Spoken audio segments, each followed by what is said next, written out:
to UAPB Currents. I'm your host, Shelly Roby Ingram, and today our guest, we'd like to welcome Laura Hildreth, who is the new director for community centers here in Pine Bluff. Congratulations on that new appointment. Thank you. Thank you. And how long have you had this title now? Believe it or not, I started August the 1st. Okay. So about 60 days, about 2.5 months. Okay, all right. So it's very new to you. Yes. But you're not new to the Pine Bluff area. No, I've been here, this time I've been here for about 9 years. Okay. I went to college here in, a while ago. Okay. And I graduated, believe it or not, and we didn't have mass communications then, so it was speech and drama. Okay. And a concentration on mass communications. All right. So we're glad to have you back here. This is home for you then. I claim it as home now. Yeah. I'm originally from Seattle, Washington. But like I said, I have family that's here. This is my 3rd time living here, so now this is home. Okay. Yeah. All right. Now, tell us a little bit, I guess, more about your background and where your love for children and their activities come from. I've been really blessed, Shelly. Again, from Seattle, Washington, we had a mother who had a lot of children. Her name was Mrs. Patton, and she had, do you remember the old Squire station wagons? The big station wagons that you could put probably a whole football team in. Well, she would come around and put us in this station wagon. And the University of Washington has always been a cutting-edge university. So we were really blessed to have college players to come and coach us, to train with us. Like, we learned how to exercise, full stretching at seven years old. And thank you, I've never had an injury from playing sports. I believe in sports for a couple of reasons. First, it's for a healthy lifestyle. And, you know, when we were growing up, your mom would say, go outside and play, and don't come back inside until it's dark. And we didn't know. We just went outside and played. And so to me, it was natural, but as you watch technology kind of take over, it's changed for children. Recess at school has changed for children. Right now we have children that have diabetes or hypertension. Well, growing up, you didn't hear about that. So I am an advocate of some sort of physical activity. I was thankful when the NFL came out with Play 60, to encourage you to play 60 minutes a day. And if you do that, it will lead to a healthier lifestyle. All right. Now, what is the importance of community centers to a community? What's the importance of those community centers to the children in those communities? Well, as I'm a Boys and Girls Clubber, from a little girl coming up, I was also a participant of the National Sports Youth Program, and they don't have that anymore. And the community, unfortunately, there are a lot of children who the community centers are their second home. And so if it's their second home, then we need to provide activities that we would like for them to participate in so that they can be upstanding community members. And part of that is a healthy lifestyle. How do you get that? Through eating, through physical activity, through self-esteem building. Well, if I don't get that at home, and the place I do go is to the community centers, that's why they're so important. We're like that second leg of building character. All right. Now, tell us the community centers that we currently have here in Pine Bluff, from which you're a director, and where they're located. We have, and they're both really close together, which is, that concept is interesting to me as well. You know, we have the Boys and Girls Club that's out here on this side. And then we have Chester Hines and the Merrill Center, and basically both of those are not too far off of Cherry, between 10th and then the Chester Hines is off of 11th, going a little bit further back. But the community, it's the centers itself, they have been, any given day right now, not in summer, we're reaching anywhere from 75 to 100 children a day. And I want to just take the time to say thank you to Annette Dove in the TOPS program, because she feeds our children right now. So that's really important. We need a lot of things at the community centers, and it's people like Annette that make a difference in their lives. Yesterday I was in the center and a little boy came in and he said, I need my lunch, I need my lunch. And he was so, I mean, you knew that that was the only meal that he was going to get for the rest of the day. And so I just watched him, and he was so committed to getting that meal, and he signed his name. So I want to say thank you, because we just have been in that program for 2 weeks. Okay, all right. And now, what are some of, I guess, the basic things that we're going to start getting into before we get into some of the programs that, you know, actually take place, the activities and things, but the basic things a child can expect when they come to one of the community centers after school, we'll say? After school, well, at Chester Hines, we have the learning program. So it's the after-school enrichment program. And then at Merrill Center, that's basically the center for all the activities, all the children activities and the community activities. Okay.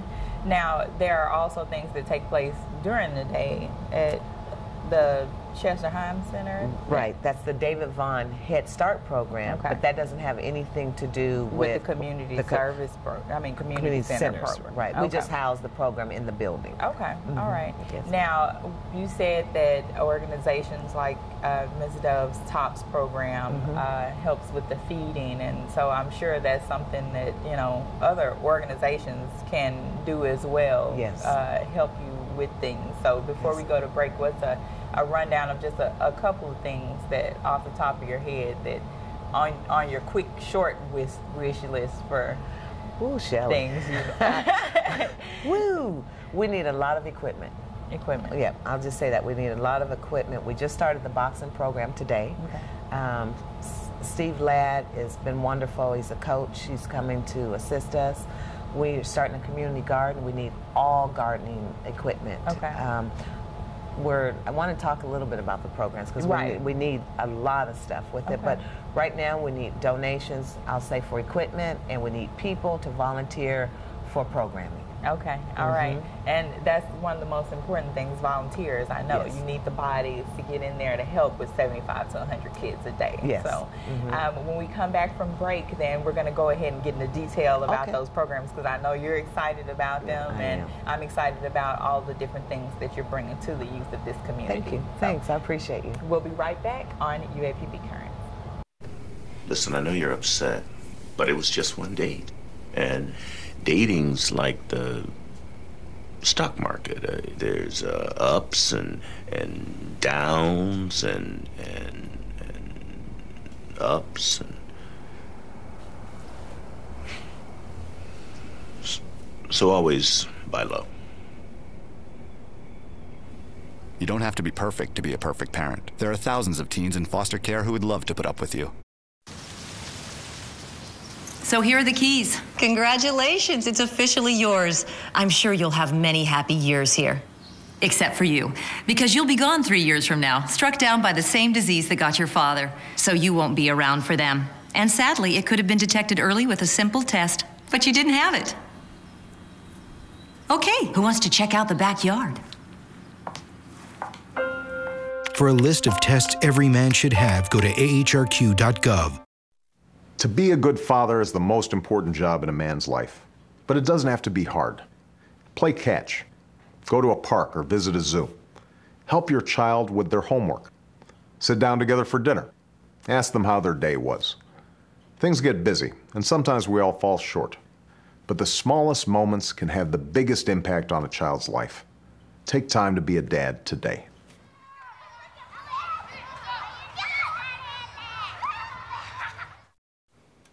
Tommy's a really good kid.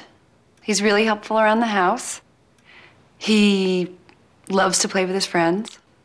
He loves school, too. He's real smart. My Tommy would never even think about trying alcohol. Isn't that right, sweetie? Real kids are curious about alcohol. 40% try it by the 8th grade. Talk early, talk often, get others involved. Welcome back to UAPB Currents, and again we're here with our new 60-day Director of Community Centers, Laura Hildreth. Thank you. Now we're going to talk about some of the programs that take place at the community centers, and you got a couple of new things that you've brought to the community centers, so tell us about them. Well, Shelly, I know people tease me. I'm on roller skates right now because I just want the children to have as much as they can as soon as possible. Right. So the first thing we started is Jackie Robinson has worked at the Merrill Center for over 15 years, and her father was J.C. Jeffries, who was an advocate for children. So the first thing I asked is, Jackie, what do you want to do? And she said, I would like to start a girls group. And I said, okay, let's start it. That was Monday, and Wednesday we had the first meeting. They've been meeting now for exactly 60 days. And the name of that group is? Diamonds Are Forever. Diamonds Are Forever. And we picked, the girls will pick the group. It's from 8 to 18. Okay. And they picked it a couple of reasons. Diamonds are forever. A diamond in the rough is still a diamond. Yeah. And so we teach the girls morals and values. We teach them etiquette. Right now they're in a 6-week program with the Girl Scouts of America, learning life skills.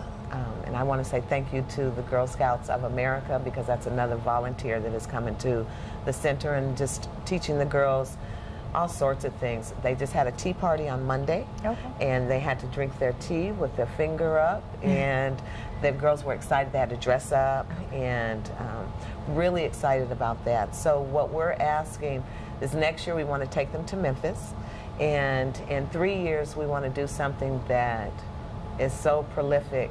We want to take them to Paris. One of the questions when they first met is, what's one of the things you want to see? And one of the girls said the Eiffel Tower. And that blew me away that she would even know what the Eiffel Tower was. So I said, well, then let's go to Paris. They went, okay. Right, sure. Okay. So we're starting that mission. I'm really thankful. In the spring, we're going to have our first big fundraiser for Diamonds Are Forever, and it's called the Black Dress. Okay. Because everybody needs a black dress in their closet. And so the Diamonds will model, and they will have their black dresses. We will have a couple of junior designers, I'm writing right now, a couple of big designers to see if they'll find it in their hearts, like Sean John. We want to write to him.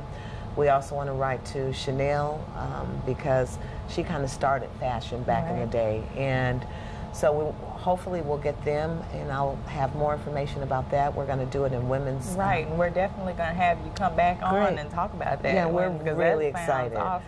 So that's going to be in March of next year. So that's the one thing we started. As of today, we started the boxing program. We started setting up the equipment yesterday, and I'm really excited about that. That's actually where I first started. I started in boxing because I wanted to be a cut woman. And what's a cut woman? Okay, because I was going to ask you that. It's a person that's in the ring with the coach, and when you see a boxer whose nose is broken, his eye, then you mend it, you put the things up his nose, pull the blood out. And I wanted to do that. That was the first sport I trained with. I was very blessed to go into the Ayala gym in San Antonio, Texas, where no girls were allowed. And that was in the 80s when I got a chance to do that. And he spoke to me so harsh, and it startled me, so I spoke harsh back. Who is this girl? And so I got a chance to participate in boxing, and then I trained, got a chance to train. So that's really where my training really started. And so I'm excited. We have 2 boxers already in the program.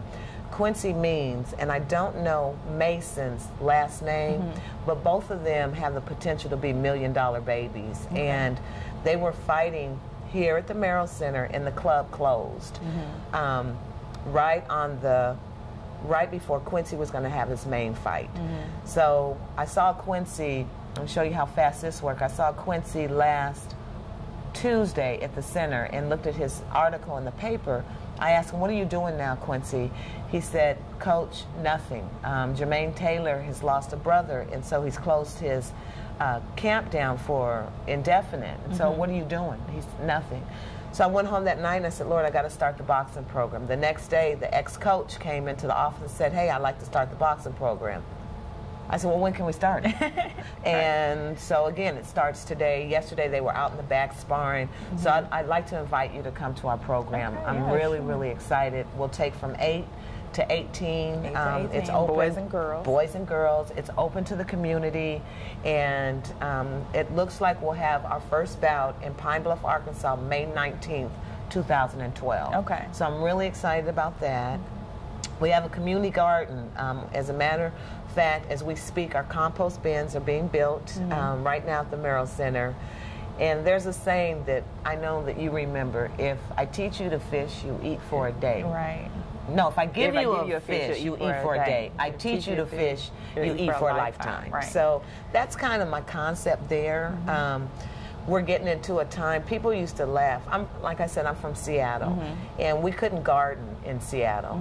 Well, here you can garden, and people think I'm nuts. You know, what do you mean? It's like, well, it's going to come a time when you really need to know how to garden. Yeah. So that's really close to my heart. So we have that, and then we have also the 3-on-3, which is AC Green used to play for the Los Angeles Lakers, and he started 3BA. Okay.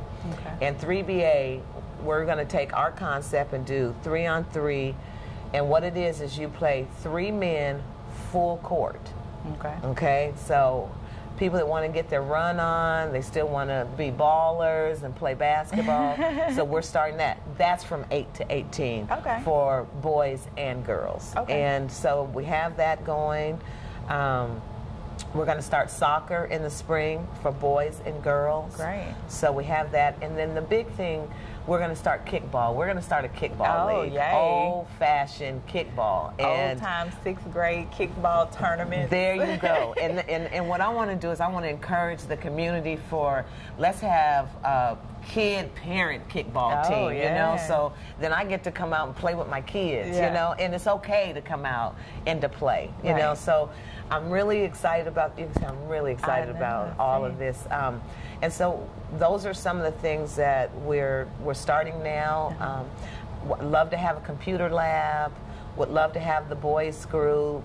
And would love for people to come back and make the center feel a part of the community again. Is to connect us back to the city of Pine Bluff. Character first. Yeah. Okay. And we're going to get into all of that and how you can become a part of one of the community centers in Pine Bluff when we come back on UAPB Current.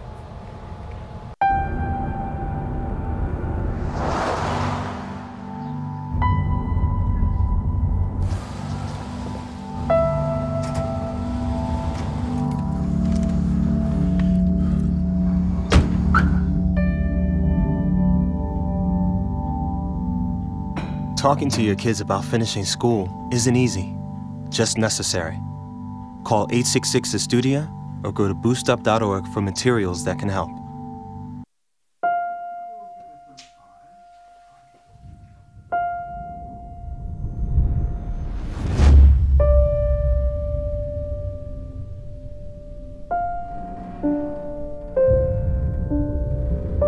What if a disaster strikes without warning? What if life as you know it has completely turned on its head?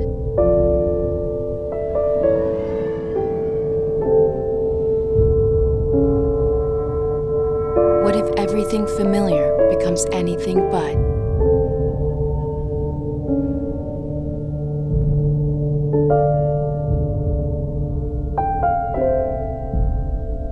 Before a disaster turns your family's world upside down, it's up to you to be ready. Get a kit, make a plan, be informed today. Learn how at ready.gov. Today, we gather to recognize the selfless decision of one of the most influential women of our time. The woman who, after having one too many drinks, chose not to drive home buzzed. Here today to honor Rachel is the family whose lives she spared.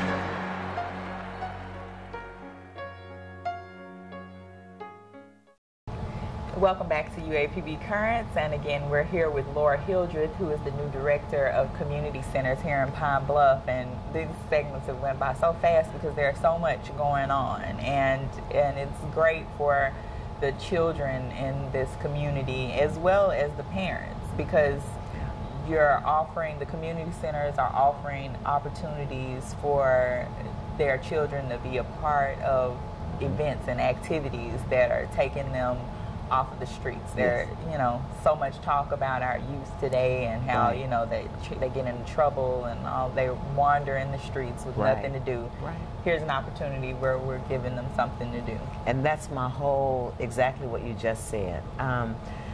We can't expect them not to get in trouble if we don't provide anything for them to do to stay positive. And I forgot to mention, we have a very strong after-school program. It focuses on math, focuses on reading. It also focuses on self-esteem building. Self-esteem building as well as testing. A lot of our children don't test well. Right. And it's not because they're not smart. It's not because they don't have the intellect.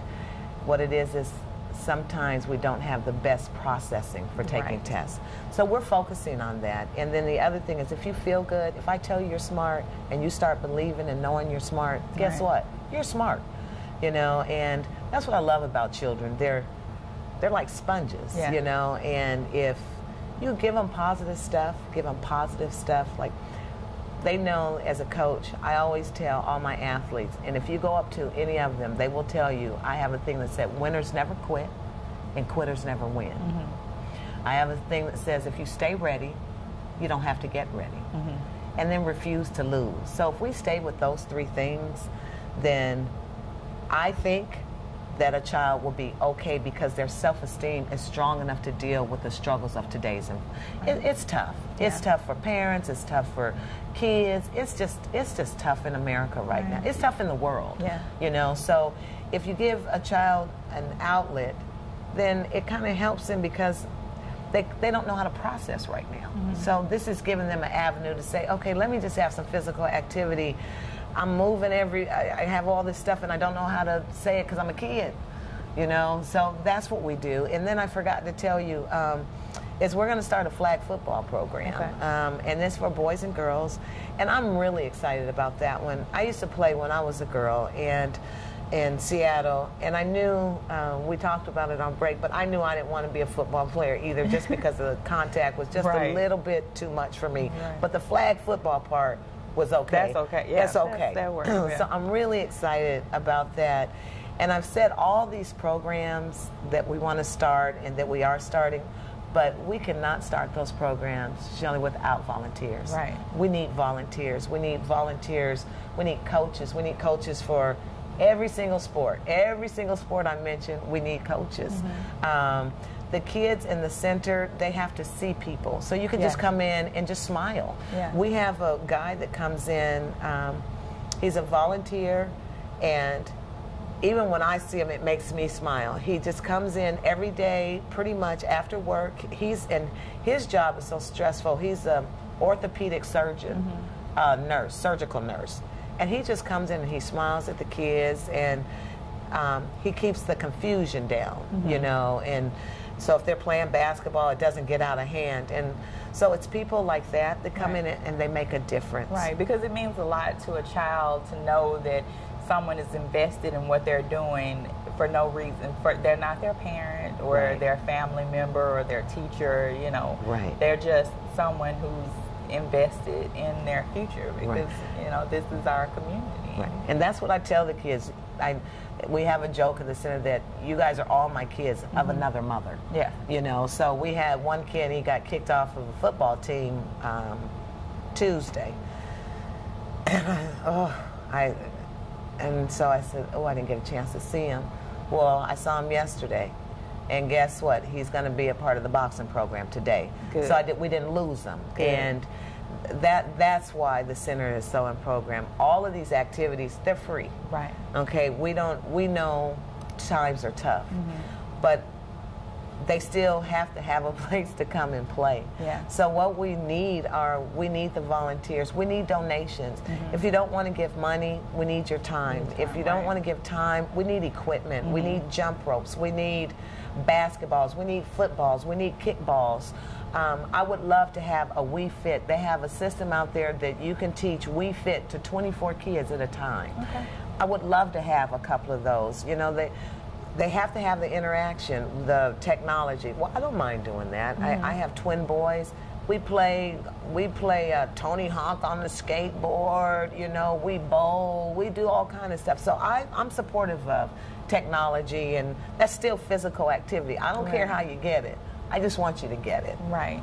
And I know you spoke about a couple of organizations about TOPS and the Girl Scouts. That's something that's important to a community center, is partnerships within the community. Right. And I know that's something that, you know, you would be open to any organization who, you know, wants to come in and support one of these programs. Please come in. Yes, please come in. Yeah. And some I don't know because, you know, I'm of the area, but not of the area. Right. So if there's someone that's watching, please come to the center and help us. We need help, and we need you. Right, right. And the children, and we need, you know, even though you have 75 to 100 children coming out, you know, you're not closing the door on anybody. Oh, never, never.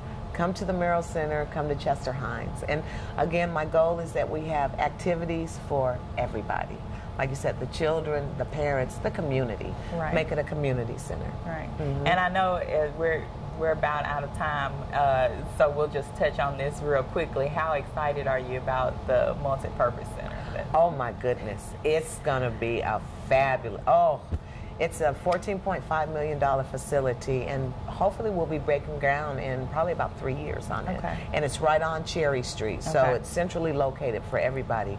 But before we're out of time, I just want to say thanks a lot for having me here. No problem. This is fantastic. It's my first time. I was a little nervous, but you made it really, really easy. Oh, so no I want to problem. say thank you so much. No problem. And please come out to Chester Hines and the Merrill Center.